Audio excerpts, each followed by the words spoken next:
You see this, watch. My name is Stacy Lihn. I'm from Phoenix, Arizona, and the Affordable Care Act is saving my daughter's life. I was still pregnant with Zoe when she was diagnosed with a congenital heart defect. The doctor proceeded to tell us there's actually a set of 3 open heart surgeries required for her to survive. So her first surgery took place at 15 hours old. Her second surgery took place at 4 months old, and she's awaiting her third and final surgery so that her half a heart works for her entire body. Before the Affordable Care Act, health insurance companies were allowed to set lifetime caps on how much coverage each individual was provided. By 6 months of age, Zoe was halfway to her lifetime cap. That's an orange. Here's insurance that you've been paying for the past 20 years, but don't have a child that was born with a heart defect, because once you reach a certain limit, we're not going to insure them anymore. Thankfully, in March of 2010, the Affordable Care Act was passed, and I remember getting a letter from our insurance company telling us that there are no more lifetime caps. It was a huge relief for us to know that we didn't have to worry about that. Zoe's made us live a little bigger and a little brighter every day, so we don't take anything for granted. My family needs President Obama to be reelected because we need the Affordable Care Act to stay intact.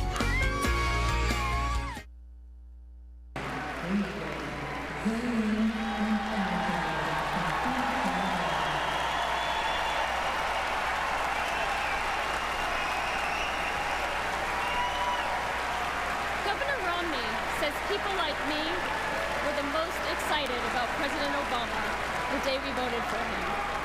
But that's not true, not even close. For me, there was the day the Affordable Care Act passed, and I no longer had to worry about getting Zoe the care she needed.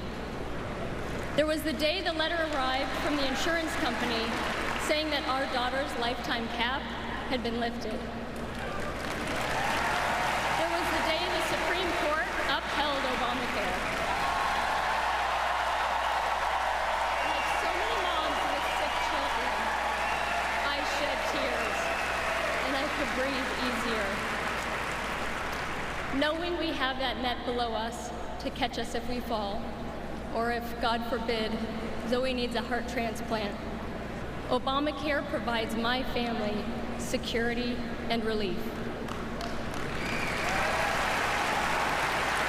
But we're also scared. Governor Romney repealing health care reform is something we worry about literally every single day. Zoe's third open heart surgery will happen either next year or the year after. If Mitt Romney becomes president and Obamacare is repealed, there's a good chance she'll hit her lifetime cap. There's no way we could afford to pay for all the care she needs to survive.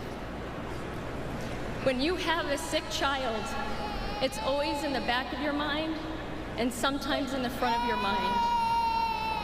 On top of that, worrying that people would let an insurance company take away her health care just because of politics. 1 in 100 children are born with a congenital heart defect. President Obama is fighting for them.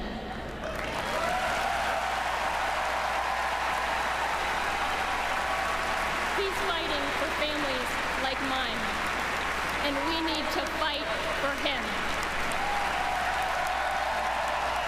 That happened just moments ago at the convention in Charlotte. And there you can see the baby who you just heard crying there with her husband, Stacy Lihn, her husband, and their 2 daughters, talking about the impact of health reform on their family. Ugh, that's a powerful